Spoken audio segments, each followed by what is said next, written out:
കുറ്റിപ്പുറം തിരൂർ റോഡിൽ നിർമ്മാണം നടക്കുന്ന കലുങ്കിന്റെ സംരക്ഷണ ഭിത്തി അപകടാവസ്ഥയിൽ. ഏറെ പ്രതിഷേധങ്ങൾക്കൊടുവിലാണ് കഴിഞ്ഞ ദിവസം കലുങ്കിന്റെ നിർമ്മാണ പ്രവൃത്തികൾ ആരംഭിച്ചത്. പണി പൂർത്തിയായ കലുങ്കിന്റെ ഒരു ഭാഗത്തെ സംരക്ഷണ ഭിത്തി ഏതു നിമിഷവും നിലംപൊത്താവുന്ന അവസ്ഥയിലാണ്. സംരക്ഷണ ഭിത്തിയുടെ നിർമ്മാണ പ്രവർത്തനങ്ങൾ പരിശോധിക്കണമെന്ന് നാട്ടുകാർ ആവശ്യപ്പെട്ടു. ദിനംപ്രതി നിരവധി വാഹനങ്ങളാണ് ഇതുവഴി കടന്നുപോകുന്നത്.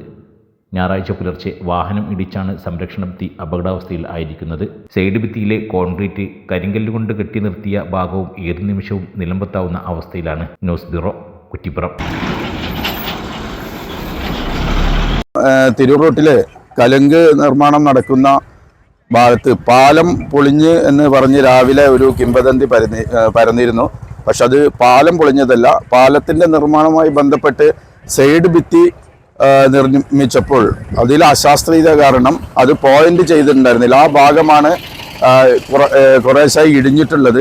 തീർച്ചയായും നൂറുകണക്കിന് വാഹനങ്ങൾ പോകുന്ന ഒരു ഭാഗത്ത് അശാസ്ത്രീയമായ രീതിയിൽ ഇത് ചെയ്യുമ്പോൾ അധികാരികൾ ഒന്നുകൂടി ശ്രദ്ധിക്കേണ്ടതായിരുന്നു. അപ്പോൾ ഈ ഭാഗം എത്രയും പെട്ടെന്ന് പോയിന്റ് ചെയ്ത് സംരക്ഷിച്ചിട്ടില്ലെങ്കിൽ ഇനിയും വണ്ടികളെല്ലാം അതിൽ വന്ന് തട്ടിയിട്ടും റോഡ് സൈഡിലോട്ട് ഇടിയാനുള്ള സാധ്യതയും അപകട സാധ്യതയും മുന്നിൽ കാണുന്നുണ്ട്.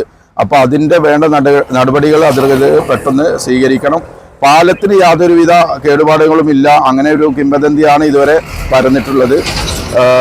ഈ പാലം പണി കാരണം കുറച്ചൊക്കെ ബുദ്ധിമുട്ട് ജനങ്ങൾക്ക് ഉണ്ടെങ്കിലും ഇത് എല്ലാം പരിഹരിച്ച് മുന്നോട്ട് പോകുന്നതാണ് നമ്മളെയും പ്രതീക്ഷ. അപ്പോൾ ഈ കാര്യങ്ങൾ ഗൗരവമായിട്ട് എടുത്തിട്ട് ഇതിൻ്റെ സൈഡ് ഭിത്തി പോയിന്റ് ചെയ്ത് സംരക്ഷിക്കണമെന്ന് ആവശ്യപ്പെടുകയാണ്.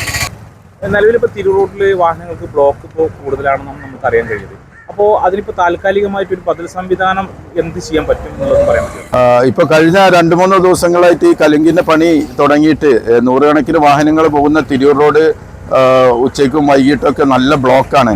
അപ്പോൾ ഇതിന് ബദലായിട്ട് ഈ സൈഡിലൂടെ ഒരു ഭാഗത്തോട്ടെങ്കിലും ഒരു താൽക്കാലിക റോഡ് നിർമ്മിക്കുകയാണെങ്കിൽ അത് ഒരു 1-2 മാസത്തേക്ക് ഈ പണി തീരുന്നവരെ ആളുകൾക്ക് ഒരു ആശ്വാസമാവും. മറ്റു വണ്ടികൾക്കൊക്കെ പോകാനും പിന്നെ ലോഡ് കൂടിയ വാഹനങ്ങളൊക്കെ പോകുമ്പോൾ ഈ ഒരു പ്രശ്നങ്ങളൊന്നും ഫേസ് ചെയ്യാതിരിക്കാനുള്ള ഇതും കൂടി ആവും. അപ്പോൾ അതിനുള്ളൊരു ബദൽ സംവിധാനം കൂടി വേണ്ടപ്പെട്ടവർ സ്വീകരിക്കണമെന്നും കൂടി അഭ്യർത്ഥിക്കുകയാണ്.